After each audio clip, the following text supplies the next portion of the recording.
블라디미르 푸틴 러시아 대통령이 우크라이나 동부 돈바스 지역 내 친러시아 세력이 세운 두 공화국의 독립을 승인한 지 몇 시간 만에 평화유지군 파병을 지시했습니다. 서방은 강력하게 반발하며 제재에 착수한 상황인데요. 자세한 소식 국제 담당 기자 연결해 알아보겠습니다. 이봉석 기자, 푸틴 대통령이 우크라이나에 파병을 지시했다고요? 네, 그렇습니다. 푸틴 대통령이 우크라이나 정부군과 칠러 반군의 교전이 이어져 온 우크라이나 동부 돈바스 지역에 평화 유지 명목으로 군 투입을 지시했습니다. 앞서 친러 반군이 장악한 돈바스의 도네츠크 인민공화국, 루간스크 인민공화국의 독립을 승인한 지 몇 시간 만이었습니다. 실제로 군부대가 도네츠크 거리에서 이동하는 모습이 담긴 영상이 러시아 언론을 통해 공개되기도 했습니다. 돈바스 내 칠러 분리주의자들은 2014년 러시아가 우크라이나 크림반도를 병합하자 자신들도 독립하겠다며 지방정부 청사들을 점령한 뒤 도네츠크 인민공화국과 루간스크 인민공화국 수립을 선언했습니다. 하지만 국제사회는 두 공화국을 합법적으로 인정하지 않고 있습니다.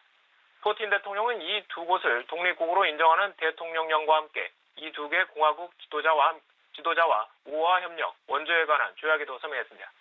미국 등 서방 국가들은 푸틴 대통령의 이런 일련의 조치를 우크라이나 침공 수순으로 보고 있습니다. 실제로 미국 관리들은 볼로디미르 젤렌스키 우크라이나 대통령과 수도 키예프를 떠나는 게 좋을지 의논한 것으로 전해졌습니다. 젤렌스키 대통령은 러시아가 뭘 하든 국경선은 바뀌지 않는다며 러시아를 규탄하는 한편 서방의 지원을 기대했습니다. 미국을 비롯한 서방 국가들은 그동안 러시아의 우크라이나 침공을 막기 위해서 백방으로 외교전을 펼쳐왔는데요. 미국이 우크라이나 사태 후 첫 제재안을 내놨죠?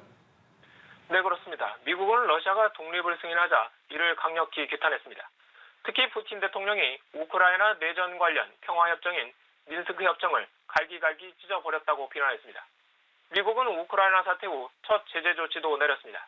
도네츠크 인민공화국과 루간스크 인민공화국 지역에 대한 미국인의 신규 투자와 무역, 금융을 금지하는 행정명령을 발동한 겁니다.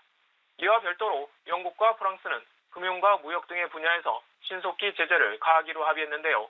미국은 영국 등 동맹국들과 함께 조만간 추가 테러 제재도 발표할 예정입니다. 유럽연합도 러시아를 겨냥한 집단 제재 논의에 착수했습니다. 네, 그렇다면 이제 남은 선택지는 러시아의 우크라이나 침공뿐인가요? 외교적 해결 가능성은 전혀 없습니까?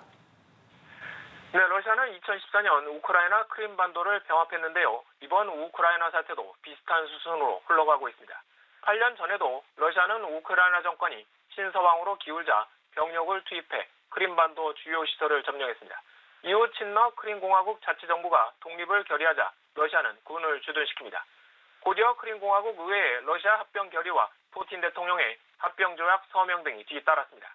이번 돈바스 상황과 관련해 외교적 해결 가능성이 전혀 없는 건 아닙니다. 미국은 목요일 24일로 예정된 미러 외교장관 회담이 아직 취소되지 않았다고 밝혔고 러시아도 여전히 준비돼 있다는 입장입니다. 미러 외교장관 회담이 열린다면 미러 정상회담 논의가 가장 비중 있게 논의될 것으로 보입니다. 앞서 미러 정상은 에마뉘엘 마크롱 프랑스 대통령의 중재로 양자 회담을 여는 것에 원칙적으로 합의한 바 있습니다. 다만 미국의 전제 조건이 러시아가 우크라이나를 침공하지 않는다는 것이었는데 러시아의 이번 평화유지군이 사실상 침공이라는 주장도 있어 실현 가능성은 미지수입니다. 지금까지 글로컬 뉴스부에서 전해드렸습니다.